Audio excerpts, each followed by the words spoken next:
नमस्कार दोस्तों, स्वागत है आपका अभिराम जीएस पॉइंट में। आज से हम यूपीएससी और यूपी पीसीएस के लिए हिस्ट्री की क्लास शुरू कर रहे हैं। इसमें आज का सबसे पहला चैप्टर होगा हिस्ट्री का, मुग़ल साम्राज्य का पतन। इसमें सबसे पहले इसके पृष्ठभूमि के बारे में थोड़ा जान लेते हैं। 1526 ईस्वी में पानीपत के प्रथम युद्ध बाबर ने इब्राहिम लोदी को पराजित करके मुग़ल साम्राज्य की स्थापना की। इसके उपरांत यह जो साम्राज्य था वह दक्षिण एशिया में स्थित एशियाई साम्राज्य था। लगभग 200 वर्षों तक यह अस्तित्व में रहा। यह साम्राज्य औरंगजेब के शासनकाल में अपने चरम पर था, किंतु इसका विघटन भी औरंगजेब की नीतियों के कारण प्रारंभ हो गया था। यहाँ पे आप देख सकते हैं कि मुग़ल साम्राज्य जो है दक्षिण में कांधार तक, उत्तर में कश्मीर तक, दक्षिण में दक्कन तथा पूर्व में बंगाल तक फैला हुआ था। यह जो है 1605 से 1707 तक का पूरा मुग़ल एम्पायर का ये तस्वीर है, जो औरंगजेब के समय में था पूरा। हम पूरे मुग़ल साम्राज्य को दो भागों में विभाजित कर सकते हैं। पहला आरंभिक मुग़ल काल और दूसरा उत्तरवर्ती मुग़ल शासक। आरंभिक मुग़ल शासक जो है 1526 से लेकर 1707 तक थे, और उत्तरवर्ती मुग़ल शासक जो है 1707 से लेकर के 1857 तक थे। आइए अब जान लेते हैं आरंभिक मुग़ल शासकों के बारे में। तो आरंभिक मुग़ल शासक में बाबर 1526 से लेकर के 1530 तक इसका शासनकाल था। इसके बाद हुमायूं जो है 1530 से लेकर के 1556 ईस्वी तक था। इसके बाद अकबर था 1556 से लेकर 1605, फिर जहांगीर 1605 से 1627। उसके बाद शाहजहां का शासनकाल था 1627 से लेकर 1657 तक। उसके बाद आरंभिक मुग़ल काल का जो है अंतिम युग शासक जो था वह औरंगजेब था 1658 से लेकर के 1707 तक। अब जान लेते हैं उत्तरवर्ती मुग़ल शासकों के बारे में। उत्तरवर्ती मुग़ल शासकों में औरंगजेब की मृत्यु के बाद से बहादुर शाह प्रथम जो है, जो मुअज्जम के नाम से जाना जाता था, 1707 से लेकर के 1712 तक उसने शासन किया। उसके बाद जहांदार शाह ने 1712 से 1713 तक, फिर फ़र्रुखशियर ने 1713 से 1719 तक। उसके बाद रफ़ी उद दरजात ने 1719 में, और फिर रफ़ी उद दौला जो है 1719 में शासक बना। मोहम्मद शाह उसके बाद 1719 से लेकर के 1748 तक रहा। उसके बाद अहमद शाह जो था 1748 से लेकर के 1754। फिर आलमगीर द्वितीय 1754 से लेकर के 1759। उसके बाद शाहजहां तृतीय 1759 से 1760, और फिर आया शाह आलम द्वितीय 1760 से लेकर के 1888। फिर उसके बाद 1888 में पुनः बना। उसके बाद 1806 तक वह शासक रहा। फिर अकबर द्वितीय शासक बना 1806 से लेकर के 1837 तक। उसके बाद मुग़ल साम्राज्य का अंतिम शासक था बहादुर शाह द्वितीय 1837 से लेकर के 1857 तक। आइए अब जान लेते हैं मुग़ल शासकों के बारे में थोड़ा विस्तार से। बाकी का इनके बारे में हम मध्यकालीन इतिहास जब पढ़ेंगे तब जानेंगे। तो बाबर जो कि 1526 से लेकर के 1530 तक शासन किया, यह मुग़ल साम्राज्य का संस्थापक था। इसने इब्राहिम लोदी को 21 अप्रैल 1526 में पानीपत के प्रथम युद्ध में हरा करके मुग़ल साम्राज्य की नींव रखी।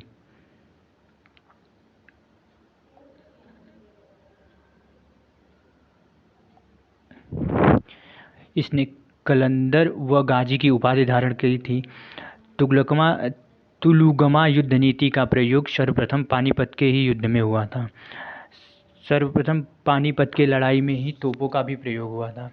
खानवा का युद्ध जो है 16 मार्च 1527 में राजा सांगा के साथ हुआ, जिसमें बाबर की जीत हुई थी तथा राजा सांगा की हार हुई थी।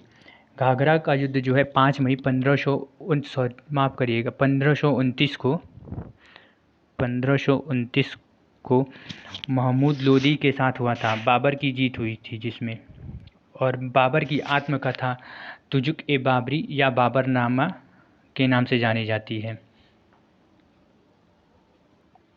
मुग़ल साम्राज्य का दूसरा शासक और बाबर के बाद मुग़ल साम्राज्य को हुमायूं जैसा शासक मिला। हुमायूं ने 1530 से लेकर के 1556 तक शासन किया। हुमायूं द्वारा लड़े गए 4 प्रमुख युद्ध थे।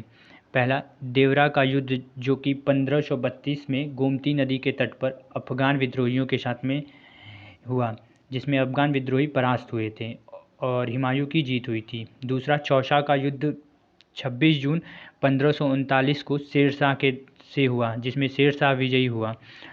फिर तीसरा युद्ध जो है कन्नौज या बिलग्राम का युद्ध, जो कि 17 मई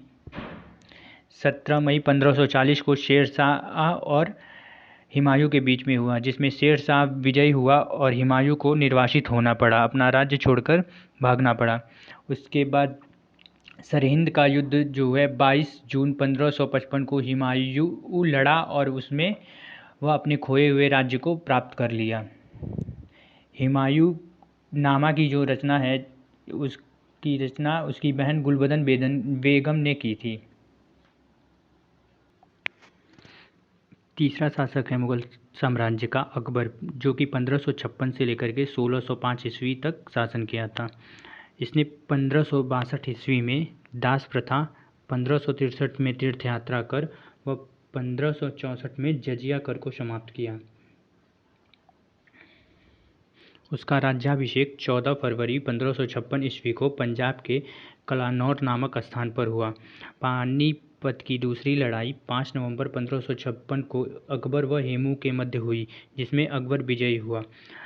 इसके बाद हल्दी घाटी का युद्ध उसने 18 जून 1556 को मेवाड़ के शासक महाराणा प्रताप के खिलाफ हुआ, जिसमें अकबर की सेना विजयी रही। अकबर की तरफ से वहाँ पे मान सिंह नेतृत्व कर रहे थे।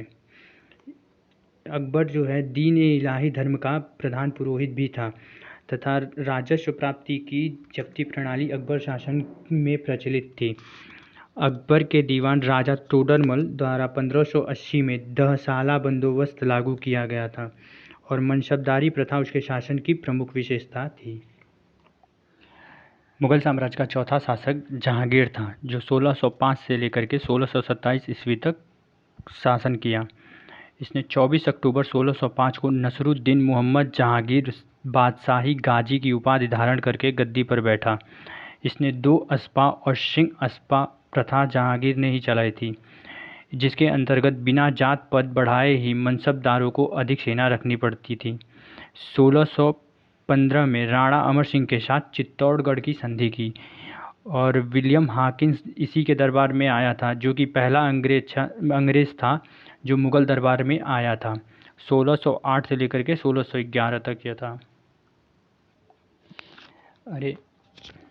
इसमें 2 अस्पा किसे कहते थे ये जान लेते हैं। 2 अस्पा जो रहता था उसमें मनसबदारों को अपने सवार पद के 2 गुने घोड़े रखने पड़ते थे। जितने सवार रहते थे उनसे 2 गुने घोड़े रखने पड़ते थे। वहीं जो सिंह अस्पा था उसमें मनसबदारों को अपने सवार पद से 3 गुना घोड़े रखने पड़ते थे। आरंभिक मुग़ल शासकों में अंतिम शासक औरंगजेब था, जो 1658 से लेकर के 1707 ईस्वी तक शासन किया। औरंगजेब ने आगरा पर कब्जा करके जल्दबाजी में अपना राज्याभिषेक 31 जुलाई 1658 को करवाया तथा 5 जून 1599 को दिल्ली में उसने दूसरी बार अपना राज्याभिषेक करवाया था। यह सुन्नी धर्म को मानता था तथा इसे जिंदा पीर भी कहा जाता था। इसने 1689 में जजिया कर को पुनः लागू किया था, जो अकबर ने बंद कर दिया था। इसने बीबी का मकबरे का निर्माण औरंगाबाद में 1689 ईस्वी में कराया था। औरंगाबाद महाराष्ट्र में स्थित है।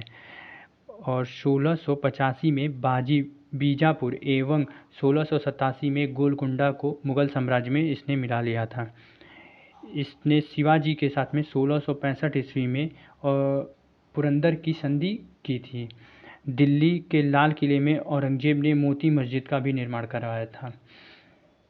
अभी तक हम लोगों ने बस थोड़ा थोड़ा ही ये आरंभिक मुगल शासकों के बारे में जाना है, जो कि इनका सिर्फ परिचय था। बाकी का हम विस्तृत रूप से मध्यकालीन इतिहास जब पढ़ेंगे तब जानेंगे। अब आइए जान लेते हैं उत्तरवर्ती मुगल शासकों के बारे में। बहादुर शाह प्रथम, शाह आलम प्रथम के नाम से जाना जाता था। इसे मुअज्जम भी कहा जाता था। इसने 1707 से 1750 ईस्वी तक 1707 से लेकर के 1750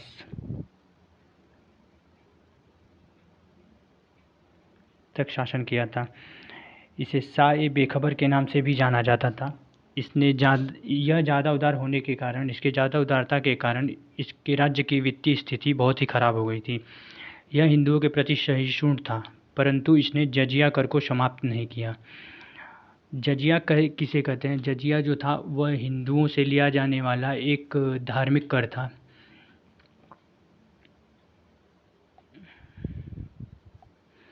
धार्मिक कर था जो ब्राह्मण, बच्चे, स्त्री और बूढ़ों को छोड़ करके लिया जाता था। इसने साहू को तो रिहा किया जिसे औरंगजेब ने कैद किया था, और इसने गुरु गोविंद सिंह, जो कि 10वें गुरु थे, को उच्च मनसब की उपाधि दी थी। बंदा बहादुर के साथ लड़ते हुए इसकी मृत्यु 1712 ईस्वी में हो गई। बहादुर शाह प्रथम के बाद जहांदार शाह शासक बना, जो 1712 से 1713 तक ही शासक रहा। इसके समय में एक नई तरह की राजनीति का उदय हुआ तथा मुगल दरबार राजनीति का अड्डा बनकर के रह गया। इसके समय में कुलीन वर्ग का प्रभुत्व बढ़ गया, जिससे यह एक कठपुतली शासक बनकर के रह गया। और जुल्फ़िकार खान के हाथों में इसके प्रशासन की सारी बागडोर थी। इसके प्रशासन की कुछ मुख्य विशेषताएं थीं। इसने क्षेत्रीय शक्तियों के साथ में अच्छे संबंध स्थापित किए तथा दक्कन की चौथ और सरदेशमुखी शाहू को प्रदान किया, उन्हें मतलब वसूलने के लिए अधिकार प्रदान किया। जजिया कर को समाप्त किया इसने, और इसने इजारा प्रथा को भी स्थापित किया। इजारा प्रथा जो था वह लगान वसूलने के लिए ज़मीन को ठेके पर दिया जाता था। इसके समय में लाल कुरी की भूमिका अत्यधिक बढ़ गई थी इसके प्रशासन में। लाल कुरी जो थी, जिससे यह प्यार करता था, तो उसकी प्रशासन में भूमिका बढ़ जाने के कारण सैयद बंधुओं ने इसकी हत्या कर दी फर्रुख शेर के इशारे पर।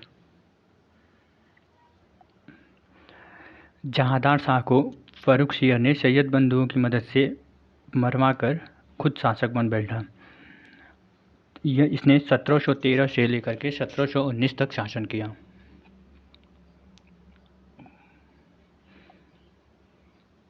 और इसने सिख विद्रोह को दबाया, जिसमें बंदा बहादुर मारे गए थे, और जाटों व राजपूतों के साथ इसने समझौता कर लिया तथा 1717 में इसने ईस्ट इंडिया कंपनी को वाणिज्यिक अधिकार यानी रॉयल फरमान जारी कर दिया था, जिसके तहत में कंपनी को 3 अधिकार मिल गए थे, जिसमें 3000 रुपये देने पर सालाना बंगाल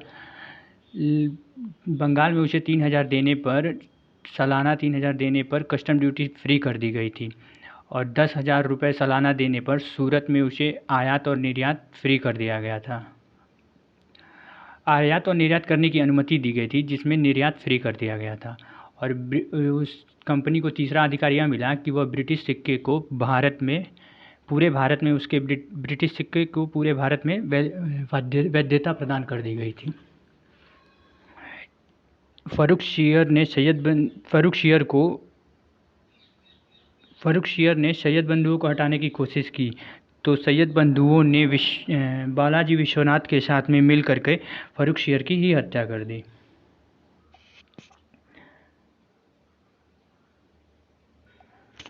फर्रुख शेर के बाद से रफ़ी उद दरजात जो है मुग़ल साम्राज्य का शासक बना, जो 1719 में बना था। सबसे कम समय तक इसने शासन किया तथा इसकी मृत्यु जो है क्षय रोग की वजह से हो गई थी। और रफ़ी उद दरजात के बाद रफ़ी उद दौला 1719 में शासक बना। इसने शाहजहाँ द्वितीय की उपाधि धारण की। कम समय तक इसने भी शासन किया, और इसकी हत्या जो है सैयद बंधुओं ने कर दी। उसके बाद मोहम्मद शाह शासक बना, जो 1719 से लेकर के 1748 तक शासक रहा। इसका दूसरा नाम जो था वह रोशन अख्तर था। इसने 1720 में सैयद बंधु की ही हत्या करवा दी और इसे रंगीला शासक के नाम से भी जाना जाता था। इसी के समय निजाम उल मुल्क ने हैदराबाद में शासन स्थापित कर लिया था और शहादत खान अवध का नवाब बन बैठा, किंतु शहादत खान ने अपने आप को स्वतंत्र घोषित नहीं किया था। वहीं मुर्शिद कुली खान जो था वह बंगाल का नवाब बन बैठा और अपने आप को स्वतंत्र शासक घोषित कर दिया। इसी के समय में नादिर शाह ने भारत पर आक्रमण किया था 1739 ईस्वी में। नादिर शाह 50 दिनों तक दिल्ली में था तथा यह जाते समय कोहिनूर हीरा मयूर सिंहासन को उठा करके ईरान ले गया था। इसे नादिर शाह को ईरान का नेपोलियन भी कहा जाता है। इसके बाद के शासकों के बारे में हम नेक्स्ट वीडियो में जानेंगे तथा नेक्स्ट वीडियो में ही हम मुग़ल साम्राज्य के पतन के बारे में जानेंगे। और प्लीज़ लाइक शेयर और सब्सक्राइब कर दीजिएगा। धन्यवाद।